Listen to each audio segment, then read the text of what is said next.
Africa privileged in terms of the resources. It's not like in the rich America or Europe, whereby we have what are called telescopic kind of poles, you know, which you can just adjust them quickly. Yeah, yeah. Yeah, so here we just improvise from natural resources and we use the bamboo poles. Yeah, just to support them. Okay? Got him. Did you get it? Then come closer. Give you that one.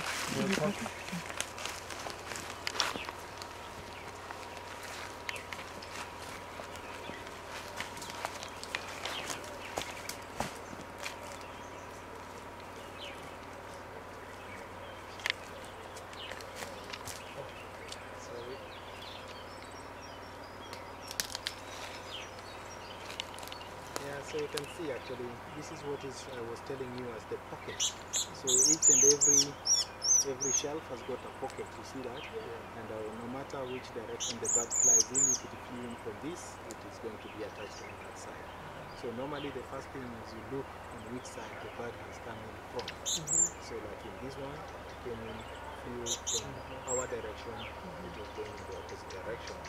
So and as the birds fly, and also because of the way they are built actually, they tend to have a very longer bill, and the shape is like the head shape is like diamond, so they try to go in. So once they get in, it's the bill which is going to go in and the head.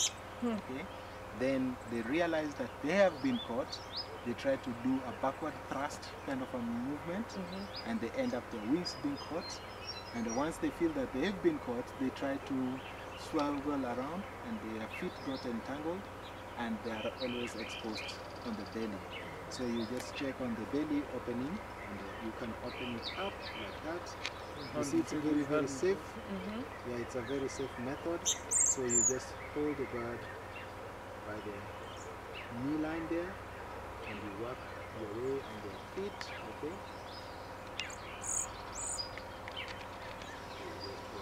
Slowly, because you are here for the welfare of the birds, you don't want to injure them, okay?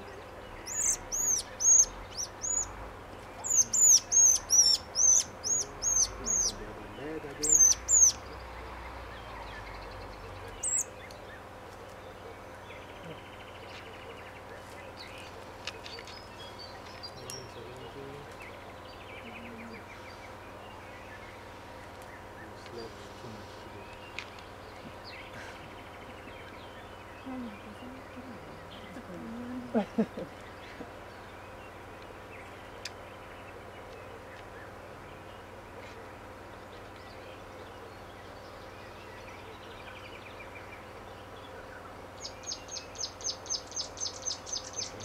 Bird calling. It's like two stones clapping together, and that is that one in the back.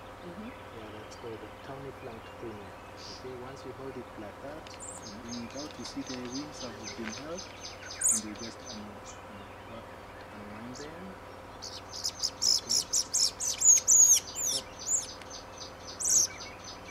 What are you going to do? Oh,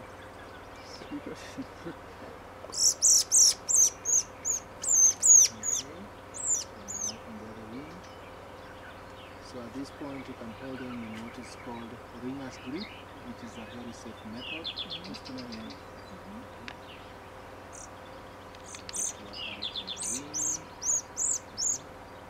and then make sure you don't overstretch the wing, otherwise you can sprain it, okay? Slowly.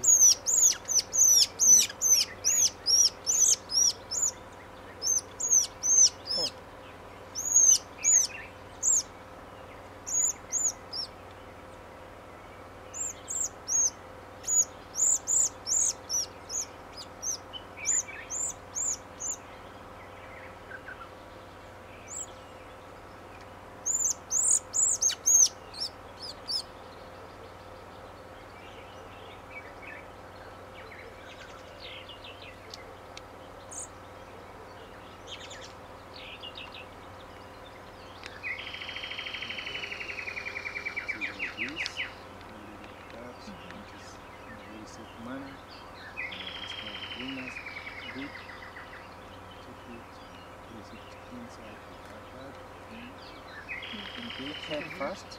Okay. Then closer to your body so that it cannot escape. With your hand, you release it flat, closer to your body. Then you just take the grip. Flat, and also just to safeguard.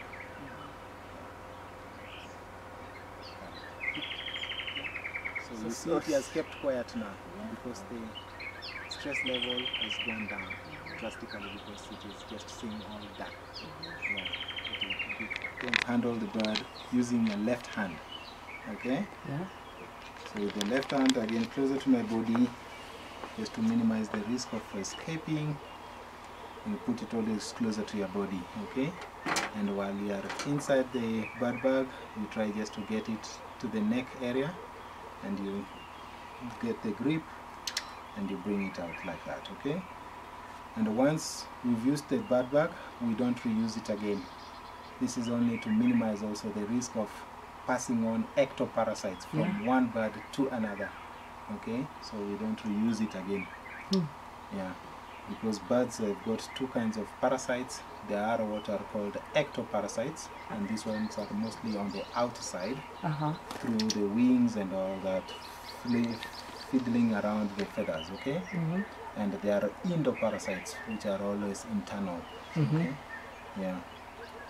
So once it's like that, you hold it in there. I'm also right-handed, so I hold the bird in that kind of position. You see, it's very safe. It has kept quiet, no much risk, okay? So you hold the bird, then you use what is called the vernier caliper. This is a plastic vernier caliper, and you always make sure that it's calibrated well, okay? So then you measure the tarsus width, okay, just to determine what size of a ring it's going to bear, okay? You see now?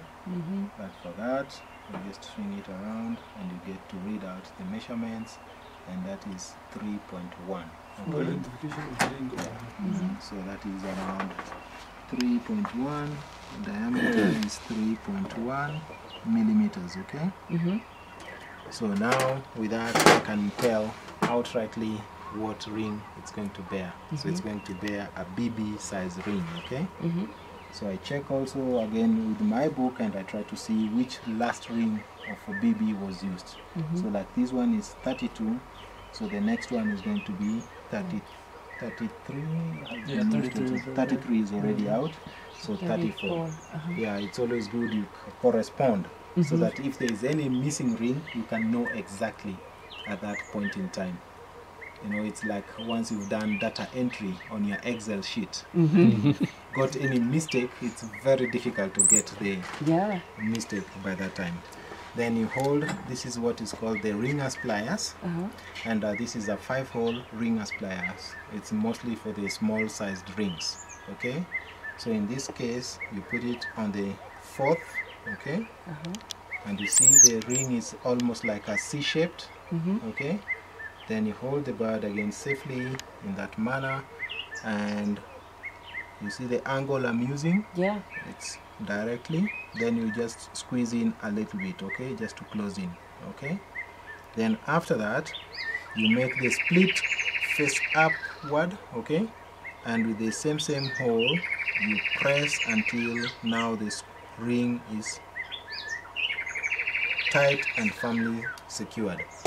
You see, it does not leave any gap, and it's more or less having an oval kind of a shape, and it is going round, so that means the ring is well fitted, okay?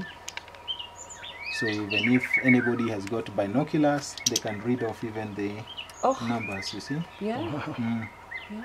Okay, so thereafter you start getting the biometric measurements, okay? So we've known this is BB 34, okay?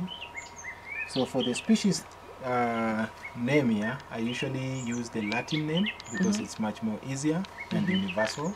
So, and I abbreviate because the space is too small, okay? So I abbreviate this, and I give it the first genus name, which is in the genus of Turdus, that is for the thrushes, T-U-R, okay, and the species itself is Abyssinica, so A-B-Y, okay? Can you show them in the book? Okay, so this is the mountain thrush. Yeah, the mountain thrush, okay? So for the mountain thrush, thrushes, they tend to have very long legs because they are mostly ground birds. They are always hopping on the ground, and that is why they tend to have much more longer legs. Okay, so you take the first biometric measurement, and that is the tarsus length. So you just open up the caliper, okay, and you bend the leg and you get up to that joint, okay? So that is the tarsus. Okay, in plural they are called tarsi. Okay, so you read it out, and that is, you read on the main scale, that is 30, then it comes to 31.5. Okay, so it's 31.5.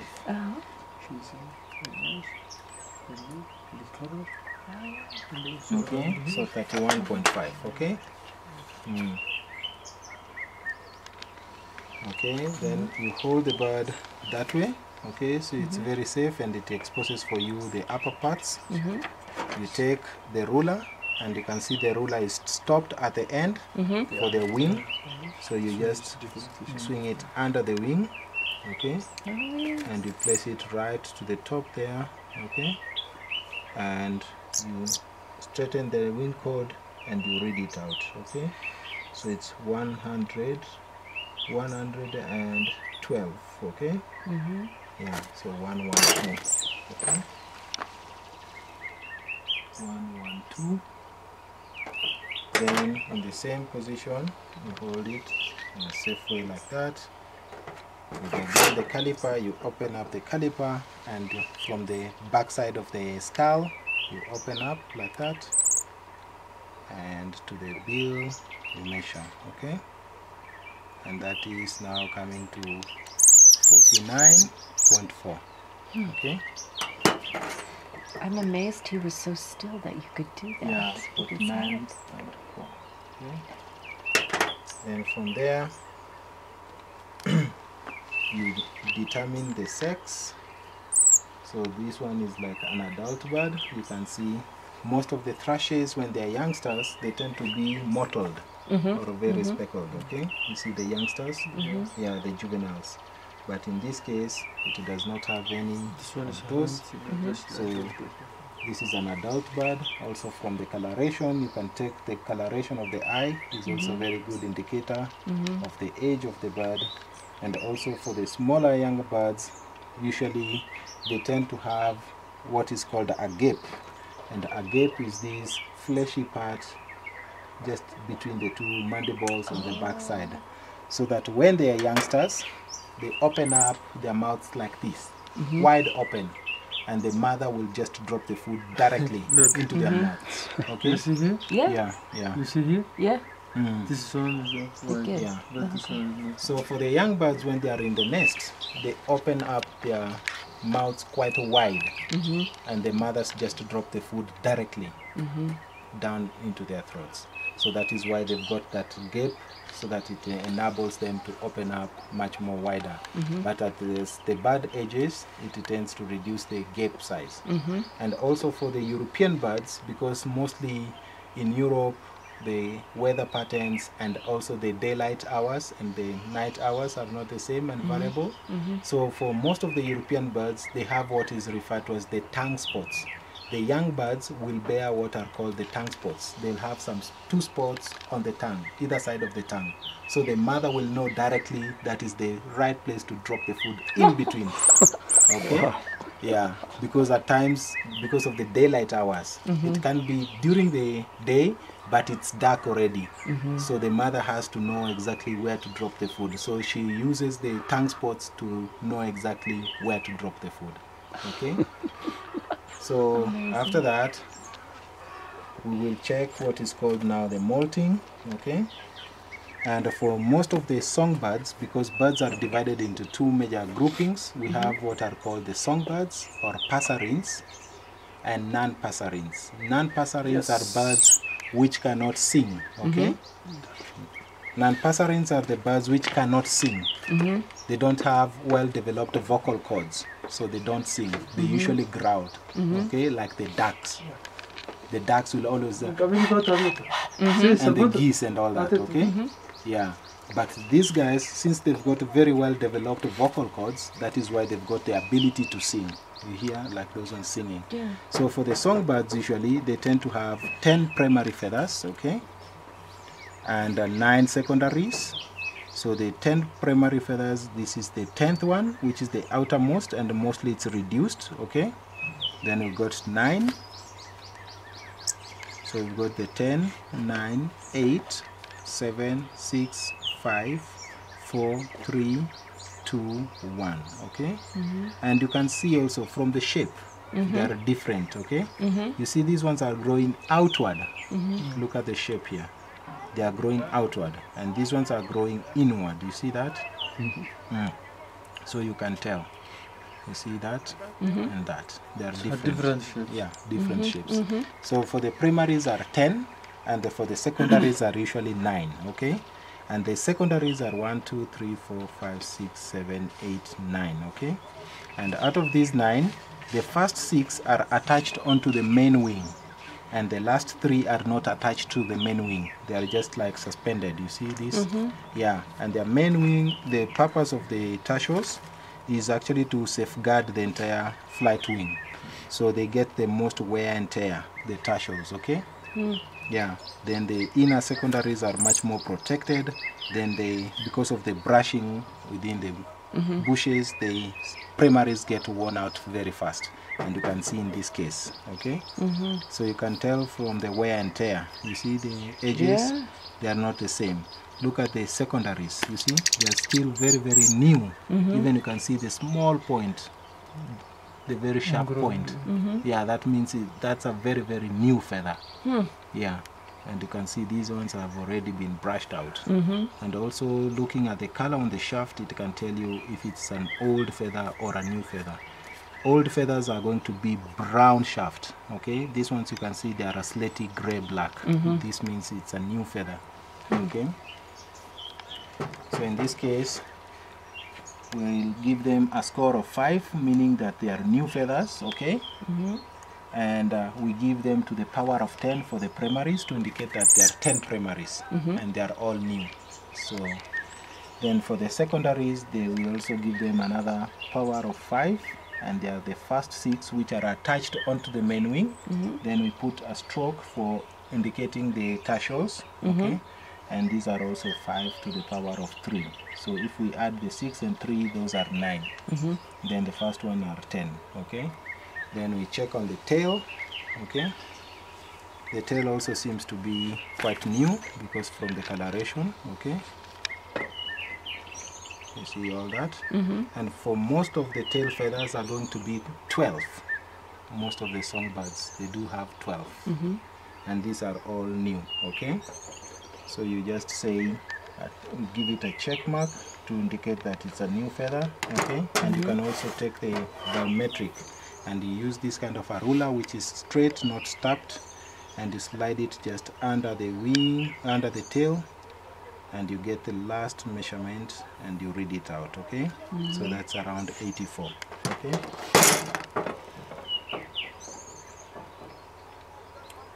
Okay, so for the birds when they're molting their tails, there are several methods they use. Some of the species will start to molt from the outer, coming to the innermost, okay? And others will start from the center, growing outwardly. So it's a different strategy depending on the species. And also, if you look keenly on this bird, do you see some kind of bands across? Yeah, this is good indication to tell us that this bird was more or less like starved when it was a youngster. Okay? So it didn't have enough food when it was still fledgling, and that is why the tail bars are growing, because it was now thinking, should I get the energy first to satisfy my appetite, or should I redirect that energy towards the molting, that is the growing of the feather? So then it was deciding, oh, I need the food for my stomach, so it consumes that. Then it tells the feathers stop growing. Then at times when it has got more energy, it tells the feathers continue growing.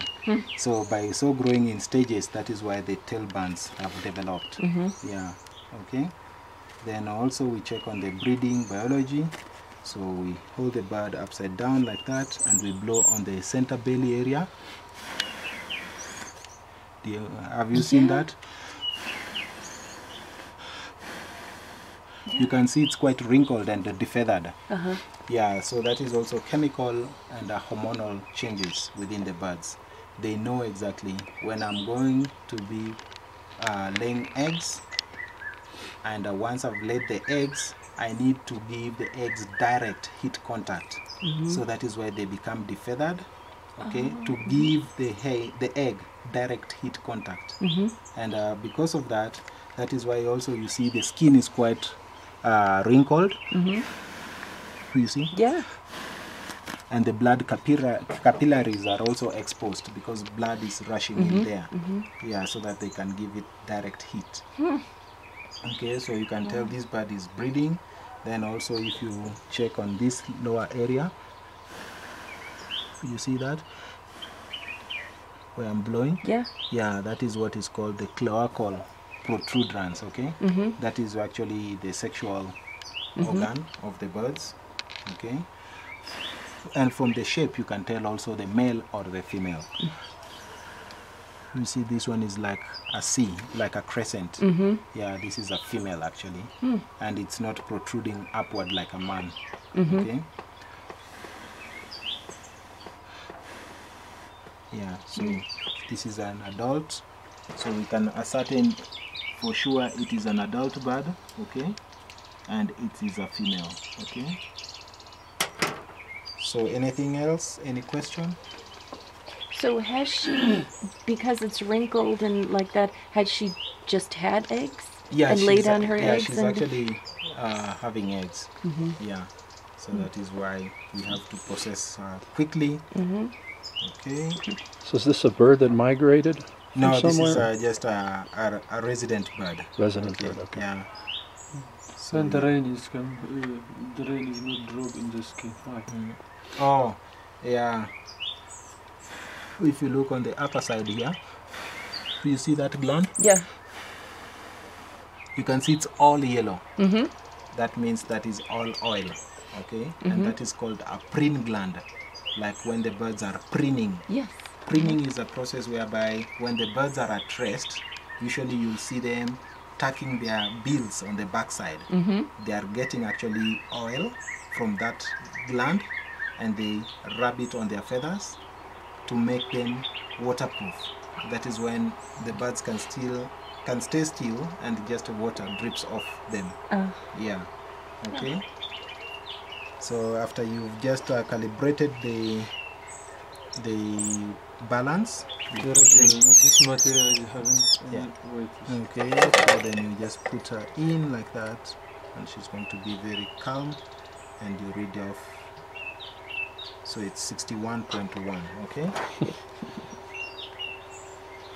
61.1, okay? Oh, this is Okay? So after that, hold the bird again in a very safe way. Okay, like that. And now you can take as many pictures as you wish with my famous fingers. Okay. Yeah, normally we try as much as possible to expose the ring so that to show that people we trap the bird in a safe way. Oh, yeah. Okay? Yeah. Yeah. Oh. Okay. it's classic. Yeah. So Wonderful. do you wish to release the bird? Are you left-handed or right-handed? Right-handed. You're right-handed. Okay, so with your left hand, make a V kind of a formation. Just Okay, V. like V, and you'll just tuck on the back side of the neck, hold it like that, okay? Good. Okay, with your right hand, spread it out. Let's take a picture Yeah. once it is nice. Yeah, so put the bird right on and just release.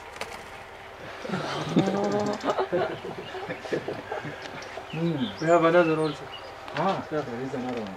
Check which species it is. Okay. Which species is it? You didn't go down.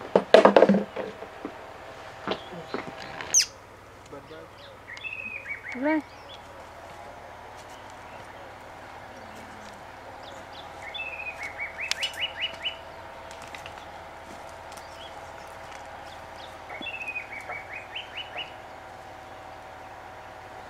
You got that one out fast.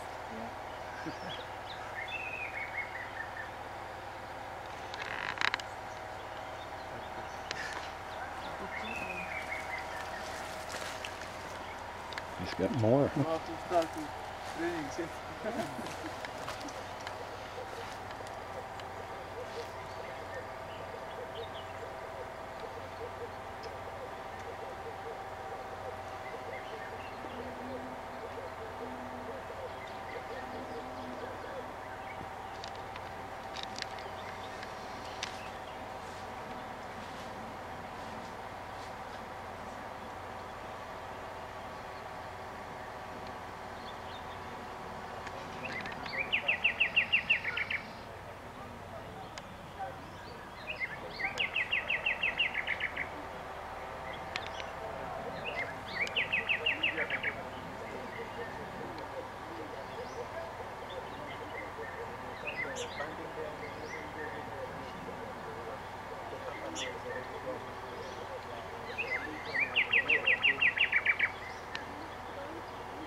Mm-hmm. Yeah, you see like an R with a ring, such as an R with a circle. That means it's a retrap. Okay. Yeah, it has already been banded before, so we just take also the full measurements and identification. But on this other page you can see there is one C with a ring on, or a circle. This means it's a control bird.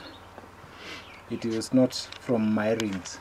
It was done by somebody else. Oh. Yeah, and actually when I checked the number, it was my professor who had come to visit me here. He banded that. Yeah, so I could tell. That's exciting. Because also the first thing we noticed with him, it was a sunbird. And I noticed that it had a ring, but it was on the left leg of the bird. So I said, that's not my bird. Because I usually band on the right. So And when also I saw his immediately ring in is the different. left, I knew definitely it's not my bird. So then when we checked, and I checked through the database, it was actually done by my professor when he came to visit me out here. So we identified this is also which one is ring. Yeah, that's just what For to see. ring. So that you can see and determine.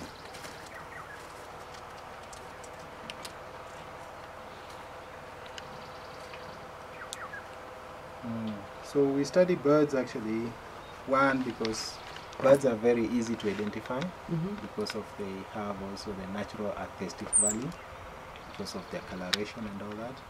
They are easy to identify, easy to study.